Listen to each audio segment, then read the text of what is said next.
Welcome to By the Way with Beth and Stacey. I am Beth Cooper. I am Stacey Early Wine. It is a new year. A new year. Happy 2024, Stacey. Doesn't that just sound strange? It does. January's always hard. Like when you go to write the date and it's hard to get I'll write 2023 probably until February. Oh, probably. Yeah, I don't know. It just seems 2024 just seems really, really weird. Mm-hmm. Have you ever on your birthday though wrote like the day you're born?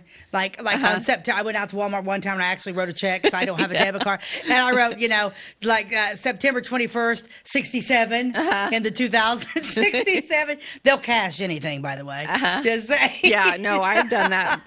I've done that before. And the other dates I get, like I have two daughters and their birthdays are 4 days apart. So I always get, I will accidentally swap their birth dates when I'm filling out a form for them. I'll put the wrong child's birth date. Yeah. Yeah, they give me a really hard time about that. I can see would happen. It just happens. I don't know. My brain shorts out. Well, you just get another 10 years. It's going to short out even more. It's crazy. But, it's just hard to believe it's 2024. I don't know. I don't feel any different. Do you? No, I don't. But did you have a good Christmas? Did have a good Christmas. Yeah, we finally made it through all the Christmas celebrations and just kind of laid back and, everything was good. What about you? Yeah, it was fantastic.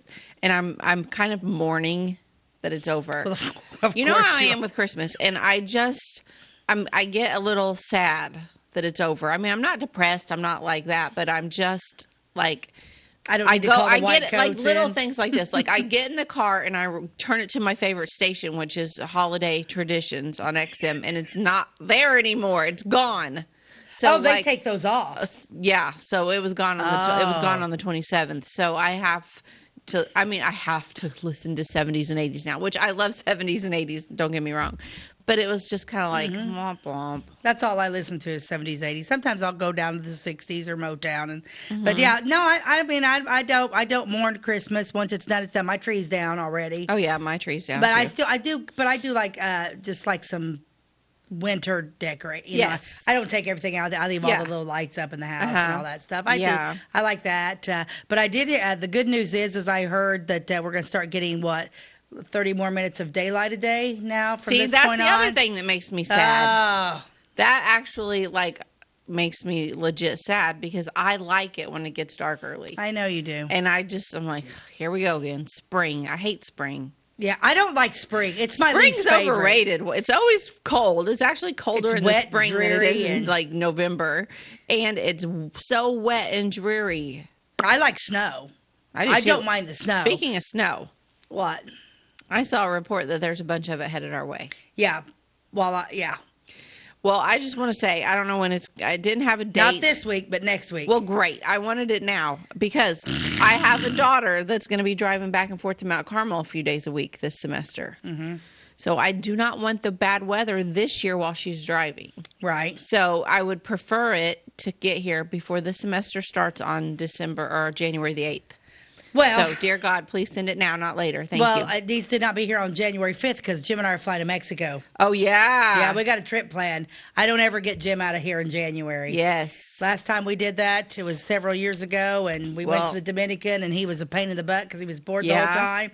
But 60-year-old Jim's definitely different than 45-year-old Jim, so he's ready to go. But yeah, we fly out Friday. Hopefully you are not stranded at an airport. Oh, we won't be. Because I don't think that weather's coming till next week. Okay. But it may be on the way home. Well, then I'll just be stranded in Mexico. That's fine with me. Yeah, that sounds good. That sounds like a good way to look at it. So didn't really do anything on New Year's. Small group, some friends of ours, we went bowling and then went to Joe's Pizza afterwards, took the kids bowling, and that's a lot of fun. And yeah, I like that. I like bowling. Yeah. Every time I go bowling, I'm like, we need to do this more. Yes.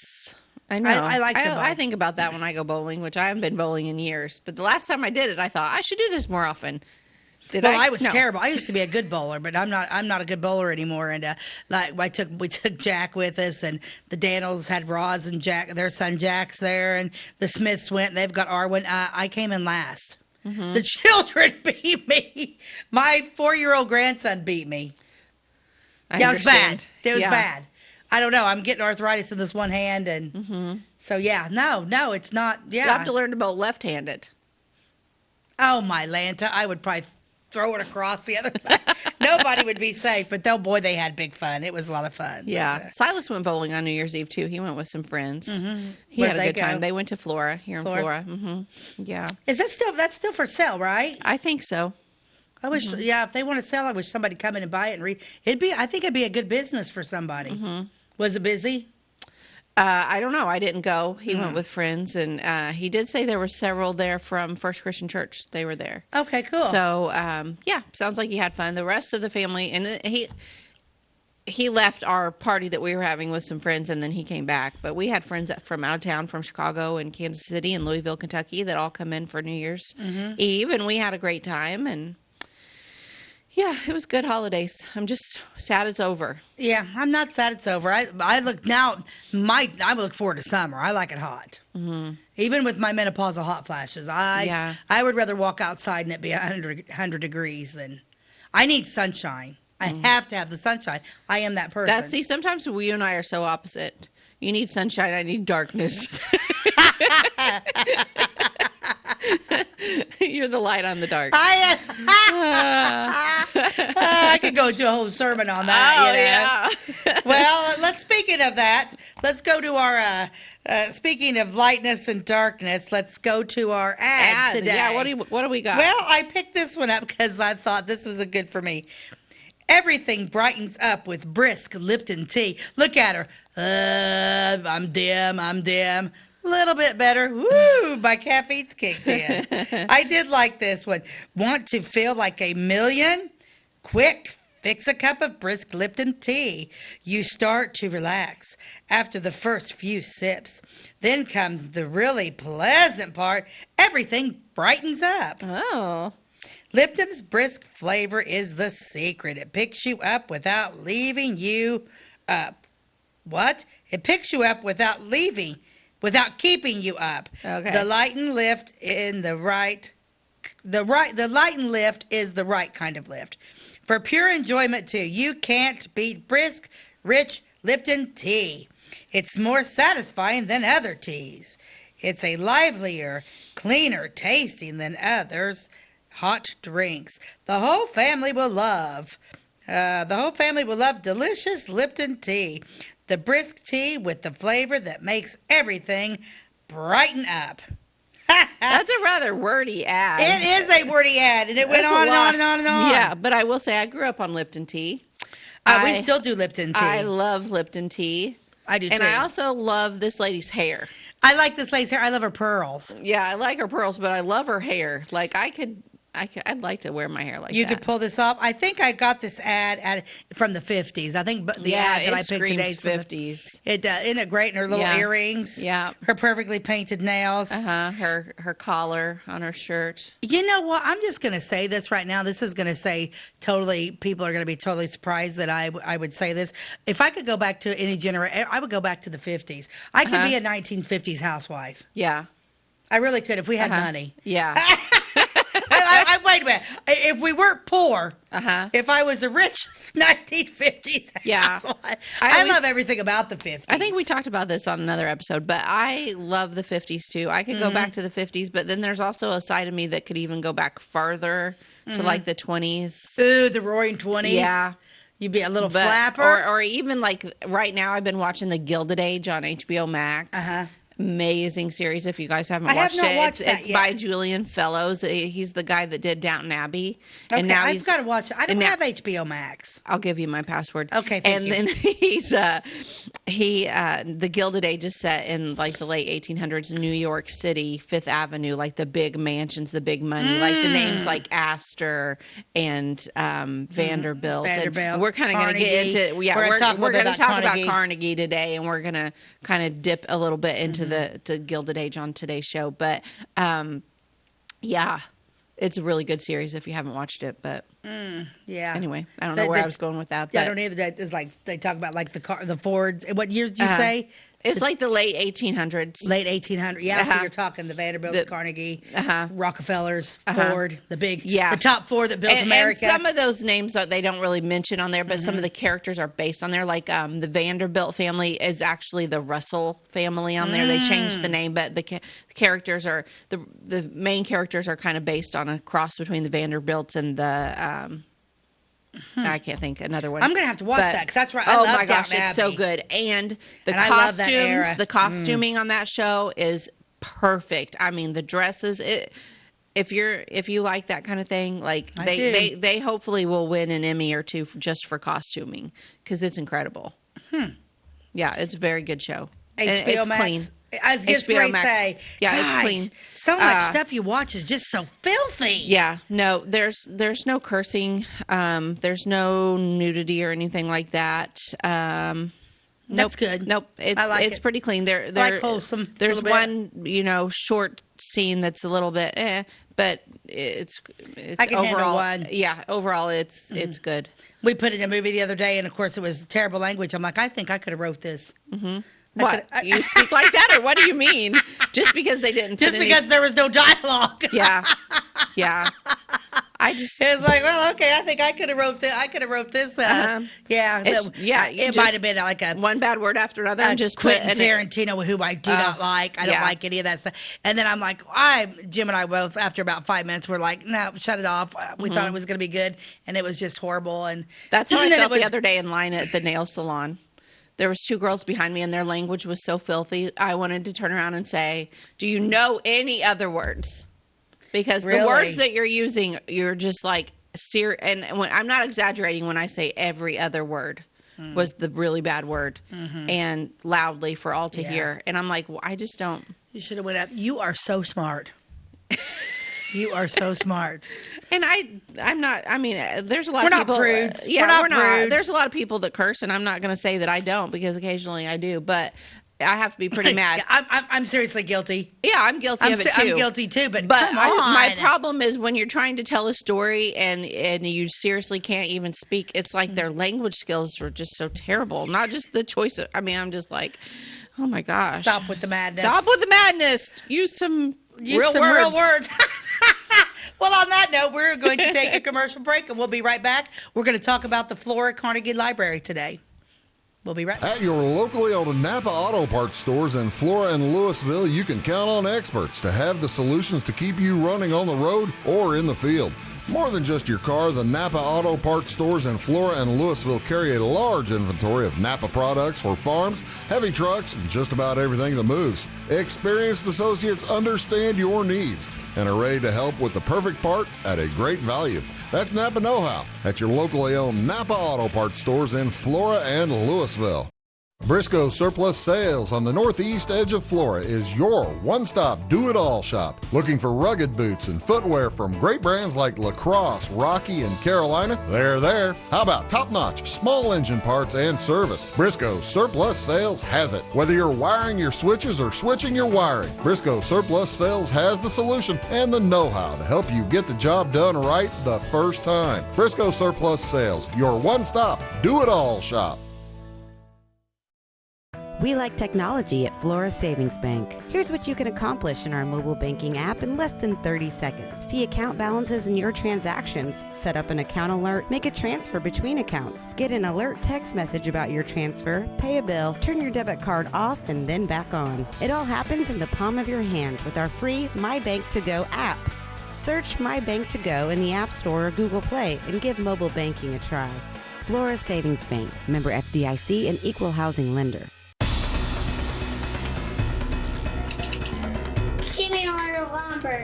Doors, paint, windows, electrical, plumbing, and much more.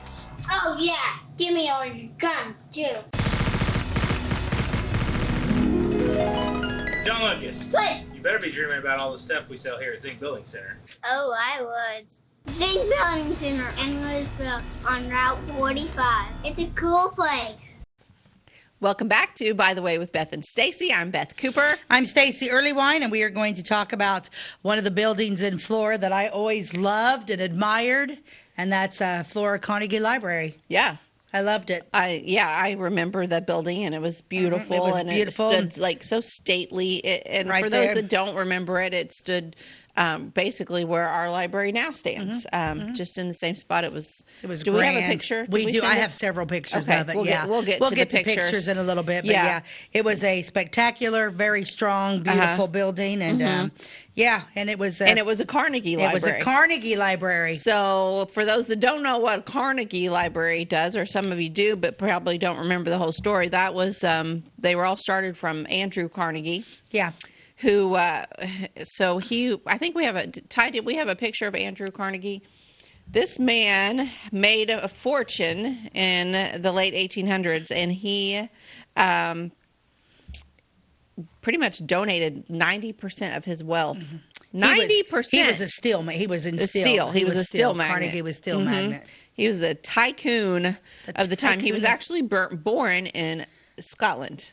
Oh, I didn't know Carnegie was Scottish. Dunfermline, Scotland. I did not know that, but I had never pictured him with a Scottish accent before. No, But now I do. I'm like, he was a Scot. Okay. He immigrated to Pittsburgh, Pennsylvania with his parents in 1848 when he was 12, and he went to work as a telegrapher. So he was like new money. So back then they had old money and new money. So the old money people had money forever, one generation to the next. And then the new money people were these men that came along that made millions, bajillions from their I bought a lottery inventions. ticket the other day because the Powerball's like $800 million. Oh, good. So I'm planning on being new money. You're on my list. Okay, good. So are you, Ty. I'll put you on there. Okay. You're welcome. But I want to be new money. I would like to be new money. Okay, so by the 1860s, he had investments in railroads, in the sleeping cars of the railroads, because that was kind of a new thing to have like a sleeping car, the bridges, and then also oil derricks. He was kind of investing in like a little bit of everything. And then he went even further and accumulated money by being a bond salesman. So not James Bond. Bonds, money bonds. Money bonds. But he started raising money in Europe for American enterprises because everything was exploding in the United States at this time. The railroads were just like oil, steel.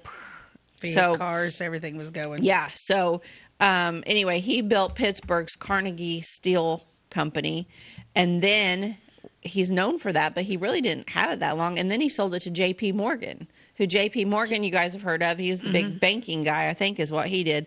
And so Carnegie sold the steel company in 1901 to J.P. Morgan for $303,450,000.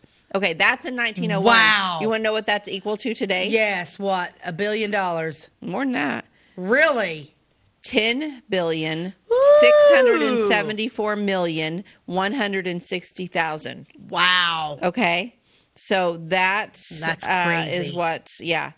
And then after he sold Carnegie Steel, he surpassed John Rockefeller as the richest American of all time at the time. There's been more since then, of course, but at the time. But he was a philanthropist, so he was all about giving away his money. I love him.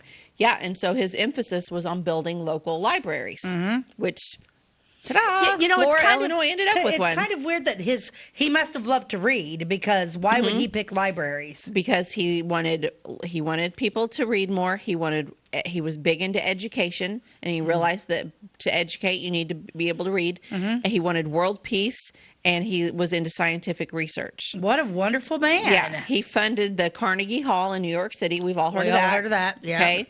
The Peace Palace in the Hague. I never even heard of that. And Hague, I don't know, Hague, I don't know. He founded the Carnegie Corporation of New York, Carnegie Endowment for International Peace, Carnegie Institution for Science, Carnegie Trust for the Universities of Scotland. So he went back home, did things there. Carnegie Hero Fund, Carnegie Mellon University, and the Carnegie Museums of Pittsburgh, among others. Wow. So he had all of this money, and he didn't want to keep any of it, which sets him apart. Wow, boy, it does. From Rockefeller and Vanderbilt, Morgan and Vanderbilt and all of those. Yeah. Wow, that's crazy. And another thing, a lot of these like big tycoons or whatever, they didn't have like a ton of kids. Like back then, like the average guy, the working man, they were having 8, 9, 10, 12, 13 kids. They needed somebody to work the farm. Yeah, and work. but these people, they were like one and done. So Vanderbilt's only had one child. Yeah, and so did Carnegie. Margaret Carnegie Miller was her name. Oh, okay. Andrew was married to Louise Whitfield, and then their child was Margaret Carnegie Miller. Yeah. So that was interesting. Because you don't really see the name Carnegie much. No, except when you talk about The libraries and Carnegie Hall. So he died in 1919. He sold the corporation in 1901. So he had money, obviously he had money even before he sold his steel place. But after he sold that, he only lived for 18 more years. I was going to say, he died at age 83 when he died. Oh, okay. No, so he was old, he would have been in his late 60s when he sold. He was ready to retire when he sold it to J.P. Morgan. Let's show a picture of him while she's finishing talking about him. Look at him. That is he has kind eyes. He looks like Santa Claus. Mm-hmm. He kind of does. He looks like the Golf Miracle on 34th Street Santa Claus. So he is buried at Sleepy Hollow Cemetery in Sleepy Hollow, New York. Isn't that the same cemetery where the headless Sleepy horseman Hollow is? Yeah, I think so. Yeah, Isn't that weird? Yeah. So he never left. He was a New York. He was a New York man. Look at him. He is wonderful looking, isn't he? But he is. But nobody's perfect. Oh, don't bust my bubble on Mr. Carnegie. We're going to talk about a scandal. No. Because who doesn't love a good scandal? Well, I do. Scandal was a great series. Yeah, go ahead. All right. So Carnegie was one of more than 50 members of the South Fork Fishing and Hunting Club. Okay, this club was this is bad. Don't laugh. Okay. This club was blamed for the people in 1889. Okay, I'm going to explain what happened. You can leave his picture up there for a minute. So Carnegie's partner was Henry Clay Frick, who is another big, huge, wealthy tycoon. Okay, I'm currently reading this is totally unrelated, but I'm reading a book right now that's called The Magnolia Palace, and it's like a historical fiction novel by Viola Davis, I think is the author, but it's super good if you want to read it. But it's all about the house that Henry Clay Frick lived in. He loved art, and he was a big art collector, and they turned his mansion into an art museum. So Frick was friends with Carnegie.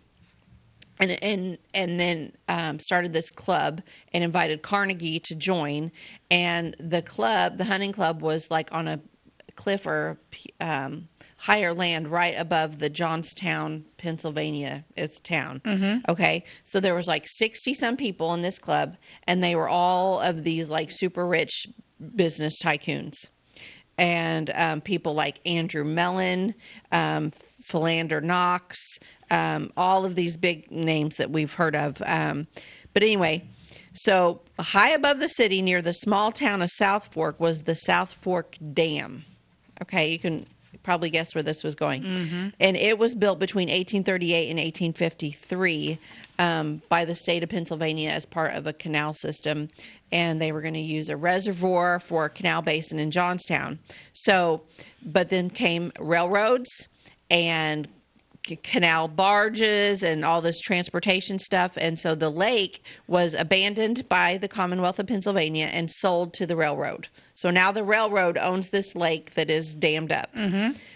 And then they kind of sold little pieces of it off to private interests. And so it came to be that the South Fork Fishing and Hunting Club in 1881 owned part of this. Okay.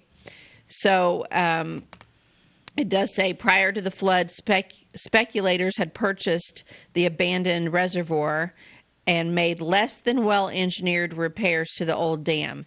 This raised the lake level, and then they built cottages and a clubhouse and created this hunting club. But less than 20 minutes downstream from the dam sat the town of Johnstown. Oh, boy. Okay. The dam was 72 feet high and 72 feet high. That's a big one. That's big. And 931 feet long. And sometimes the dam would spring leaks, and they would patch it with mud and straw. That does not sound like a good fix.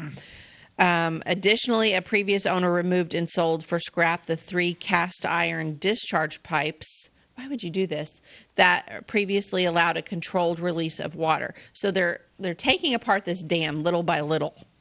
But anyway, people were concerned about the dam, and they, did small repairs. But it got smaller, and an unusually high snowmelt and heavy spring rains combined to cause the dam to give way on May 31st, 1889, resulting in 20 million tons of water sweeping down the valley, and became known as the Johnstown Flood. And when word of the dam's failure was telegraphed to Pittsburgh, Frick and the other members of the South Fork Fishing and Hunting Club, they had all this money, and they actually decided they should do something because maybe they were feeling responsible. And they gathered to form the Pittsburgh Relief Committee and provided assistance to the flood victims, as well as determining never to speak publicly about the club or the flood. They wouldn't talk about it in public, even though they owned it. Yeah. And they should have been the ones, and they had the money to fix it right. Oh, absolutely. They just didn't care. But anyway, there was room for a bunch of lawsuits, but because they never spoke of it, there actually was not lawsuits against them. But eventually, things kind of returned to normal around there. And then after the flood, Carnegie built Johnstown a new library to replace the one built earlier there that had been destroyed in the flood. Now, is this is this like the beginning of the library building, or is this No, I'm going to go into that too, but that was the library that he built for Johnstown, and I think that he probably felt a little bit of responsibility for that. And you would. All of these super rich men owned the land that this dam was on, and they didn't care about it, and they let all it get destroyed, and then poof, big rain comes and off it goes, and 2,200 people were killed. That would be like wiping out the entire Clay town. City. Yeah, the entire town of Louisville and Clay City. Like just gone, every single person. It's big. That's a lot. We're going to come right back with more Carnegie, and then we'll talk about Flora's Carnegie Library after this commercial break. If you're looking for a loan for your brand new home, call Clay County State Bank. If you want to transfer money so your future will look sunny, call Clay County State Bank. We got checking and savings and bill pay too. An online banking, just ask our crew. For all your banking needs, we think you will agree. Clay County State Bank is the place you need to be. Clay County State Bank. At Clay City Banking Company, we're all on the same team, regardless of zip code. At home, work, school, or across the country, you can be part of our team with our cutting-edge mobile banking products. From your hand, you can check balances, transfer money, make deposits, and pay bills. Looking for a loan? We've got you covered with our mortgage, agriculture, commercial, and consumer loans. Join our team today. Clay City, Flora, Louisville, and Fairfield Banking Companies. We're the hometown banks, member FDIC, and equal housing lender. It's the weekend, and your symptoms are worsening. The morning of a big meeting, and you have a bigger sore throat. Ever experienced that urgency after picking up your sick child and your community health center has already closed? You will be able to connect to a provider at crhpc.org. Even if you have never been to CRHPC, you are welcome to utilize our services. Feel better after scheduling a video visit with CRHPC. Tomorrow. Some fear the uncertainty it brings. Some trust the promise it holds. At Grinnell Mutual, we are always looking forward to tomorrow, growing and innovating. So even if the plans you have for the future aren't the same as the plans that the future holds for you, you could be ready. Because we'll be ready, like we have been for over 100 years. Trust in that. Trust in tomorrow. Talk to your mutual agent today. Your local agent is on the square. Louisville, Clay County Farmers Mutual Insurance. Welcome back to By the Way with Beth and Stacey. Today we are talking about Andrew Carnegie, and then we're going to discuss the Carnegie Library that stood in Flora for years and years and is no longer there. But so And we're sad about that. Yeah, womp womp. I'm more than sad about it. Yeah, I might go on a rant. Here I'm in a little minute, angry but- about it. I've been angry since 1990. Oh, gosh. Okay, so a Carnegie Library. Ours was called Carnegie Library. There were Carnegie Libraries all over the United States and actually in Scotland and a few other places as well, because they were all built with money donated by American businessman and philanthropist Andrew Carnegie. So this is how many Carnegie Libraries there was. Mm-hmm. Total of 2,509 Carnegie Libraries were built between 1883 and 1929. 1,689 were built in the United States, 660 in the United Kingdom and Ireland. Ooh, See, I didn't know any of this. 125 in Canada, and 25 others in Australia, South Africa, and New Zealand, Serbia, Belgium, France, the Caribbean, Mauritius, Malaysia, and Fiji. Wow. So I you had guys, no he idea. was worldwide. Like he was. I mean, just think of all of the people affected by his libraries. Places where there weren't libraries, now there are, and all of these people that read the books that were in the library. That's impressive. I mean, this guy, his reach was. I mean, what he did for the world, it's big. It's big. It's really big. I mean, there's other people that have donated money and started an opera or started the Met or whatever. Yeah, that's great. You help the arts or whatever, but like this is one, big. reading to places where there wasn't, it's good. It's good stuff, Andrew Carnegie. Stuff, Andrew Carnegie. Okay, so at first, Carnegie Libraries were almost exclusively in places that he had a personal connection to. Like his birthplace in Scotland, that's kind of where he started, the Pittsburgh, Pennsylvania area where he lived. But beginning in the middle of 1899, Carnegie substantially increased funding to libraries outside the area of his personal areas. He had a dream, and he wanted to see them everywhere. Wow. So very few of the towns that requested a grant were refused.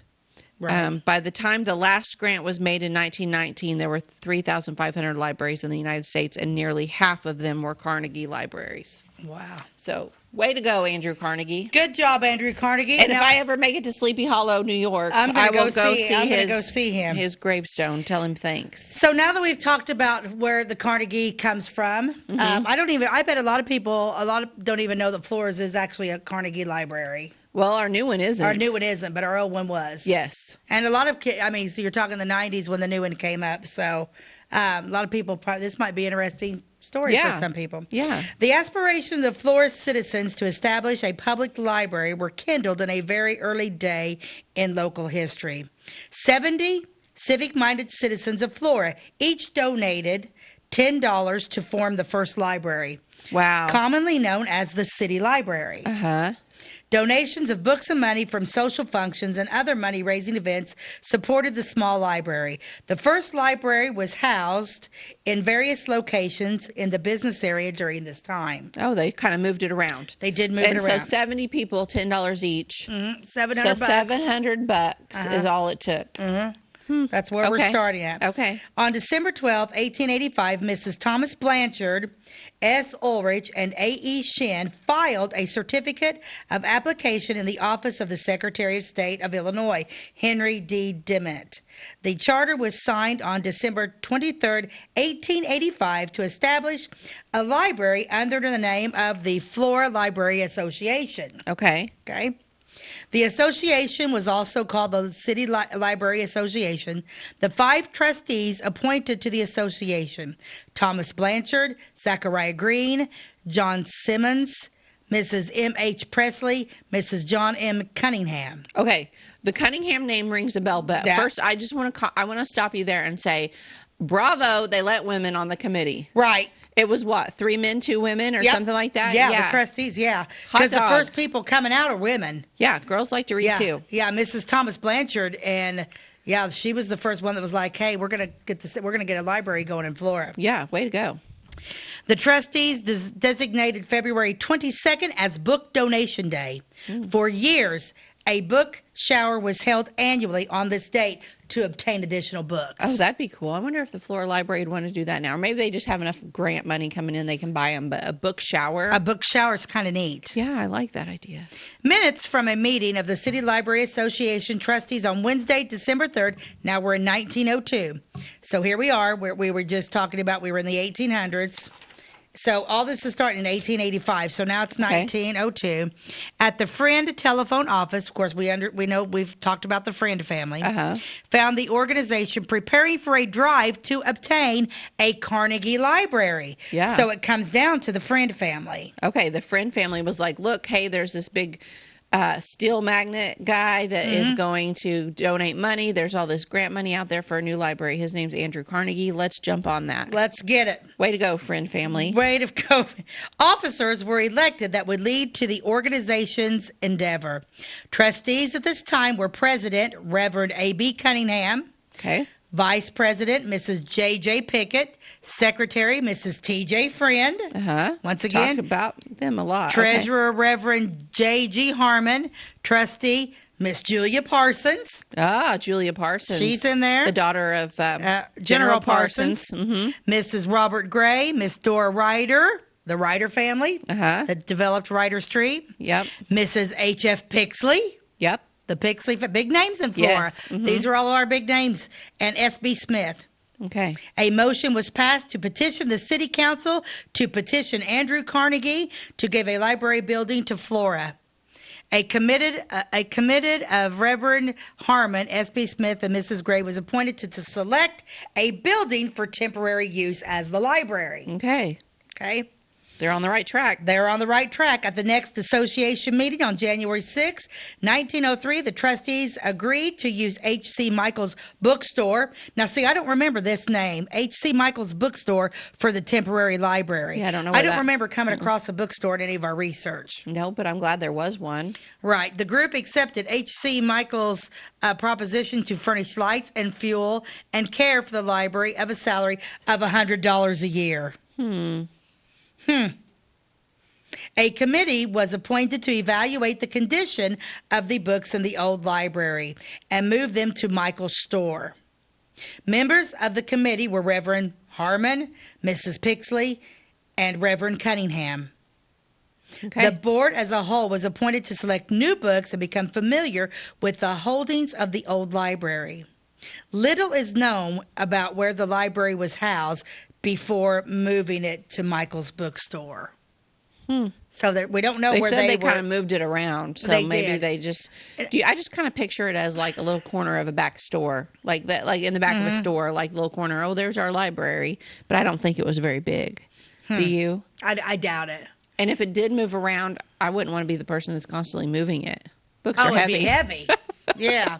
According to sources, in January 1903, the Flora Library Association, with the new organized Federated Women's Club of Flora, remember we talked about the Women's Club before, obtained the signatures of their combined memberships and 400 others in order to call a city election to transfer responsibility for a public library to the city of Flora.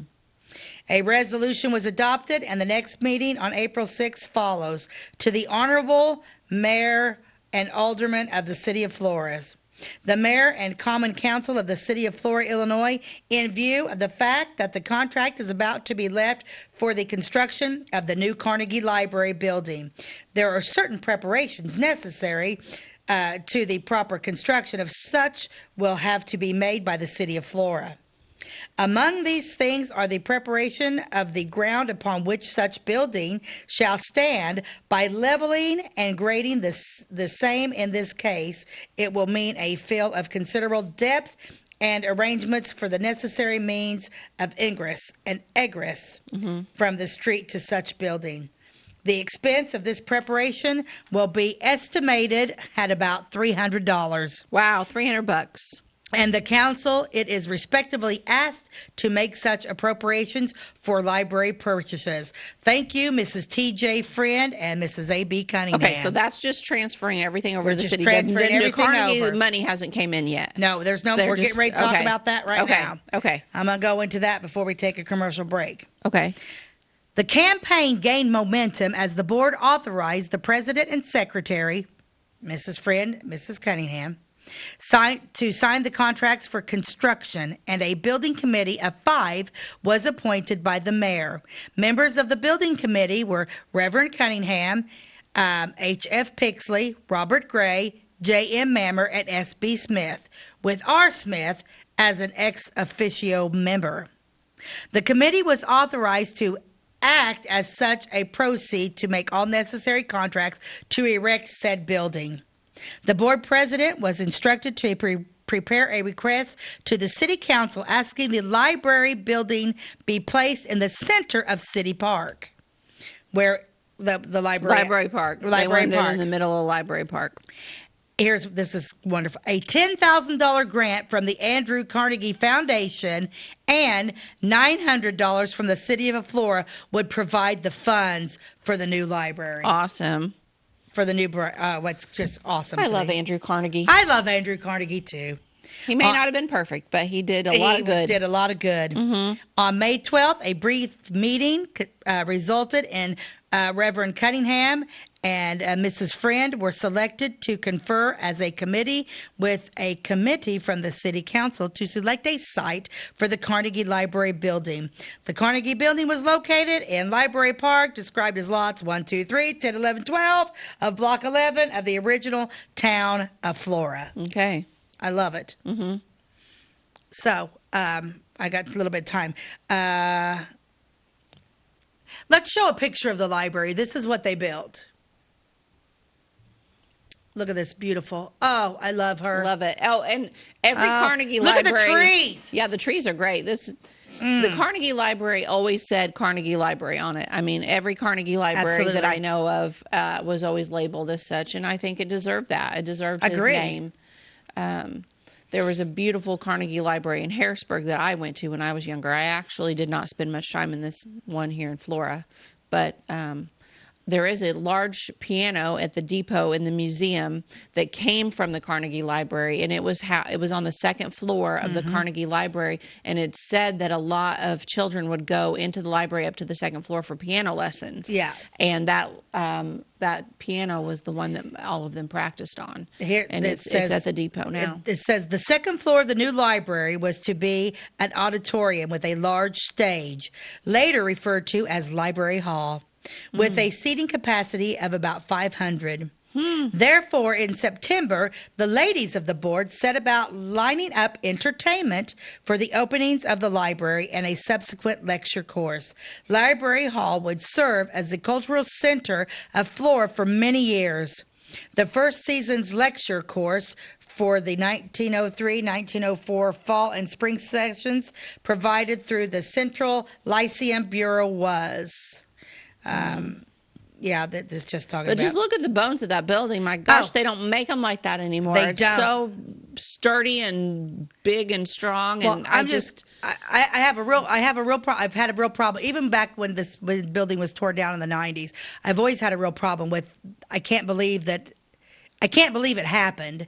And I can't believe, and I'm just going to say this. I can't believe the city of Flora let that happen. There was nothing wrong with that library. My dad was a bricklayer, and he was so upset when they tore it down. My dad stood there every day while they tore that building down. And my dad, I remember him saying, I cannot believe they condemned this building. They said they could not. That building was so strong, they could not hardly tear her down. She stood strong the whole time. Yeah. I'm just going to be perfectly Andrew Carnegie built them to last. He did build them to last. That building should still be standing in the middle of Flora. I agree. And I get passionate about it because it's ridiculous that I get mad about it too because although I love things about our new library, like the people there are always very helpful, and it's they have great books, but that still would have been there. The building itself, the architecture of the new building is horrible. It is horrible. It's flat roof. It's horrible. Well, just the idea that it's one big room. I don't know who built it. I don't know anything about that, but I will say. I'm going to talk about the architect. I'm going to say that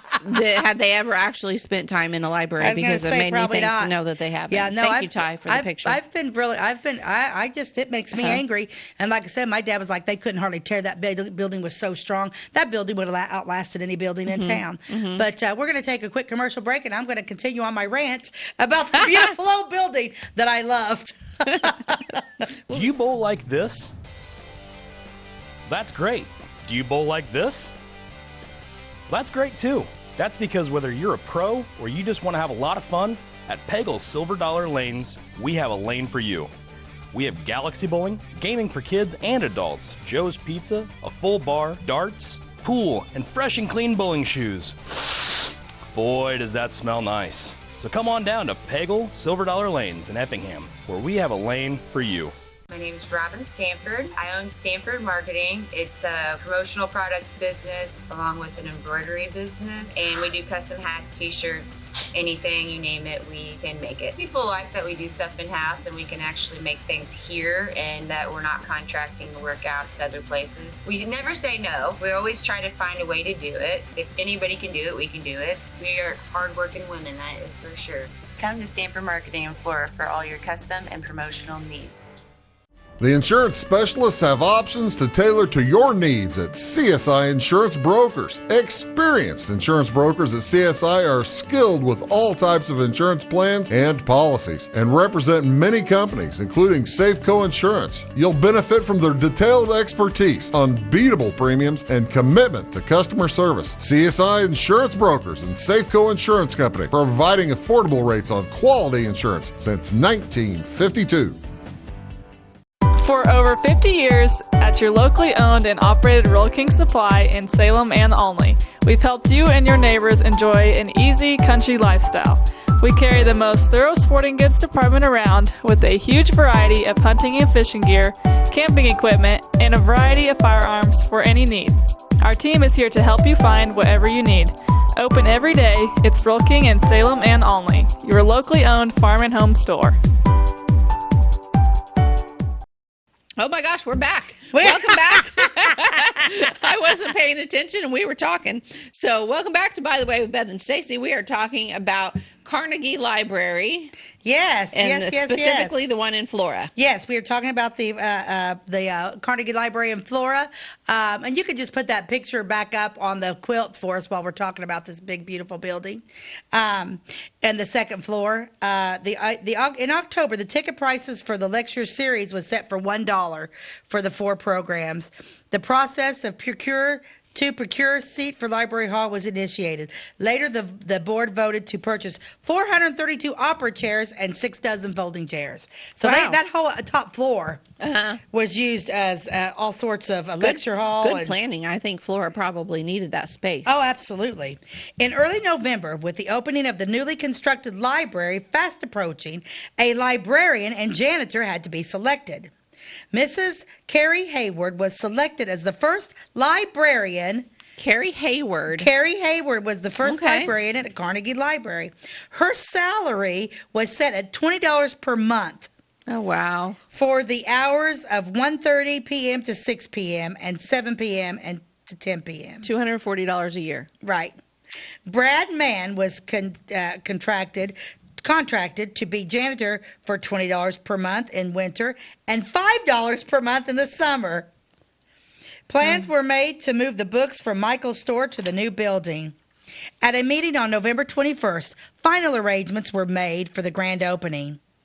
What year was that? 1903. 1903. Mm-hmm. Okay. Yeah. So at the meeting on November 20th, final arrangements were made, and they were asked to do a housewarming. The attractive 2-story yellow-faced brick structure officially opened on November 23rd, 1903. Right at Thanksgiving time. Right at Thanksgiving. That's cool. Here's the use of the library. This is awesome. Rule number 1. They had rules. Oh, okay. House, hours, 1 to 5 p.m., 7 to 9 p.m. Rule 2, rooms and privileges of the library are free to all who desire to avail themselves of the opportunity. Okay. Rule number 3, all books can be removed with librarian's permit except books of reference, periodicals, and magazines. Okay. Rule number 4, no one will be allowed to handle books except for the hands of the librarian. No. Rule number 5, the reading room on the north is to be used by men exclusively. What? Oh, gosh. Well, it is 1903. Yeah. Rule number keep 6. Things proper. The large reading room on the south is for women exclusively, and the small room on the south is for children exclusively. See, that's the beauty of that. It's not one big open building like what you were just talking about. Everything was. Rule number 70. There shall be absolutely no communication between sexes. Rule number 8. You can't pick up a hot chick at the library. Rule number 8. All conversations is emphatically prohibited. What's that mean? That means you can't talk. You can't talk. Well, no talking. You know how many times I got in trouble in that library? Yeah. I went to that library. You could go in, pick out a book, check it out, and then go outside to talk about it. See, because you got to realize that this library was important to all of the students at Flora High School because we did not have a library in our schools. Okay. We utilized our Carnegie Library. Okay. Rule number 8. All loafing is positively prohibited by either sex. Rule number 10. That surprises me. Like today, libraries have couches and stuff where they just want you to relax and read a book and Not stick around. anymore. No, okay. Rule number 10. The librarian is authorized by the board to enforce these rules. Number 11. The lights and fires are in charge. Number 11, the lights and the fires are in charge of the janitor of the building. They are for general use and must not be tampered with by visitors. Don't mess with the candles. Here's where the ladies' clubs come in. Many years later, on February 17th, 1941, the Flora's Women's Club was given permission to remodel and refurbish the long unused second-story auditorium with the understanding that the club would receive use of the room for 99 years. Oh. Well, that's a shame. They got messed up. They didn't get what they asked for because the building was only there for 85 years. Yeah. So they they said, we'll offer to remodel it, but we get it for 99 years. Yeah, exactly. Why not just say 100? Right. It was known as the Flora Women's Club's room until 1975, when the upstairs was closed to the public. The lower floor was remodeled with painting and new carpet in 1979. The Carnegie Building served its public well until January 1990, when a structural engineer, which I would like to know who that structural engineer, because I'm going to talk about his credibility, is unsafe for further use. After the building was condemned, the library applied for and received an LSCA construction grant in the amount of $225,000. I would like to research how many other Carnegie libraries were condemned at that early of a year, because I'm going to bet none, because nearly all Carnegie libraries are still standing, although not all of them are used as libraries still. They have been repurposed into other buildings because they're large, historic, sturdy buildings. Absolutely, yeah. So I also question the integrity of that structural engineer. A new 9,285 square foot building was planned, and fundraising efforts raised the necessary matching funds, $300,000 in 18 months. A former Flora resident and high school alum, Marion Thomas Tom Hall, donated his expertise as an architect to design the new building. Oh. The new Flora Public Library, rebuilt on the same site, was completed in the fall of 1992 and was dedicated on March 1993. Okay, so now we know who the architect is behind the new library, Tom Hall. My apologies if you're watching, but I do not like your design at all. Well, I'd like to know who the structural engineer was. No kidding. Well, anyway, today the library houses over 45,000 items with an average circulation of over 50,000 items each year. The number of library visits recorded for fiscal year 2005-2006 was over 55,000. Through new formats and up-to-date technology, the Flora Public Library continues to meet the changing recreational, educational, and informational needs of the public. So now it's known as Flora Public Library, obviously, because once the Carnegie building went down, the Carnegie name's taken away from it. So it is just Flora Public Library. Here's the other thing. I wonder what happened to like the act. Of course, when they were tearing it down, it was just. I remember it. It was such a sad day. I truly remember it. It was like, and I said, I was married, and I remember it coming down. It was a horrible day. Horrible day. And then there were probably people in town that thought that they did something wonderful for our town and were very proud of themselves, I would bet. I would bet so too. That seems to be how it goes whenever one old building is torn down. Bravo. And then we'll put one up that starts leaking in a month. Yeah. It's. I would say of all the things in Flora, I'm the most bitter about the library coming down more than I am anything else. I truly am. I can still remember like the smell of the library, like you walk in and the smell of the books. Oh yeah, yeah, beautiful buildings. Beautiful building, yeah. Carnegie I mean, libraries. there's no, like I said, that I would say that building probably right there. It was sturdier than the depot. We saved the depot. Yeah, I'm just glad that somebody didn't decide to. Go be like, oh, that depot. We don't need that depot anymore because that beautiful hotel, that was right there is gone. Yep. Yeah, I can't. What was the name? Because I'd like to do a show on that hotel too. I can't. The name escapes me right now. Yeah, we'll think of it. We'll think of it. But anyway, so that's where we're at there. So, gosh. Gosh darn Let it. me find a great. I need an inspirational quote. Yeah, it's not like a rant. Maybe the first show. We should quote Andrew Carnegie. I didn't think to bring one of his quotes. But I can make one up that he probably said something like don't tear my buildings down. Don't tear my buildings down. I just gave you a whole lot of money to build this, and it's built to last. So you keep talking. I'm going to see. Note to self. I think Ty's on that too. Note to self. Like, don't tear my buildings down. Also, he probably said, I want the world to learn how to read. I want everyone to have access to books. He probably said that. He probably said. Okay. As I grow older, I pay less attention to what men say.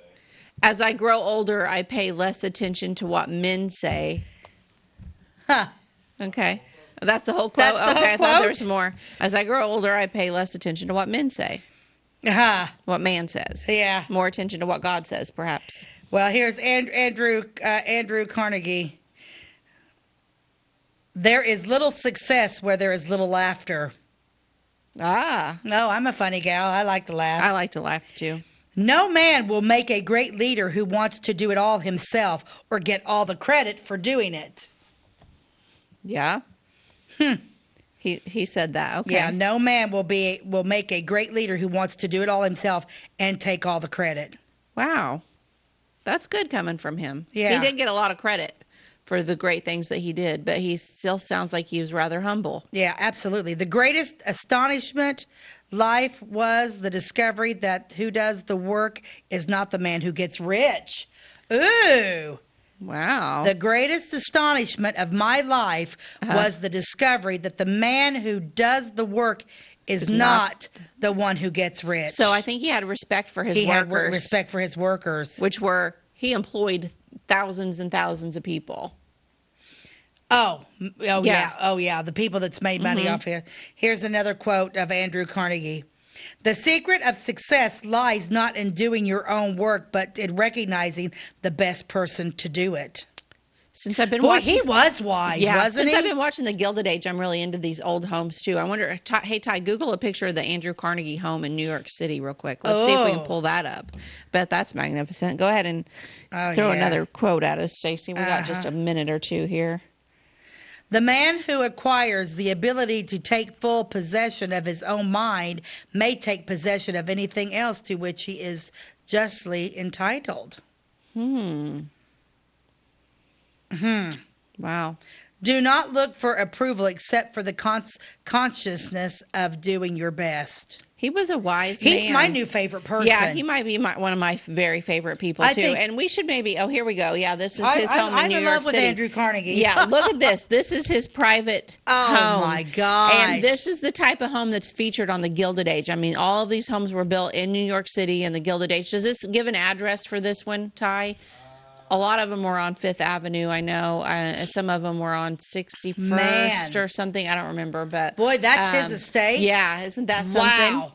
And that is something. And you just want to watch the show because it goes into these whole homes, and it's just amazing. Get a book on and Andrew actually, Carnegie. I would really like to plan a road trip out there to go to these. And then some of them feature their summer homes in Newport, Rhode Island. Gosh. But anyway, that's pretty it for our show. We're done for today. But anyway, wow. that was a fun one. So thank you for joining us, and we will see you next time. God bless you and have a great day.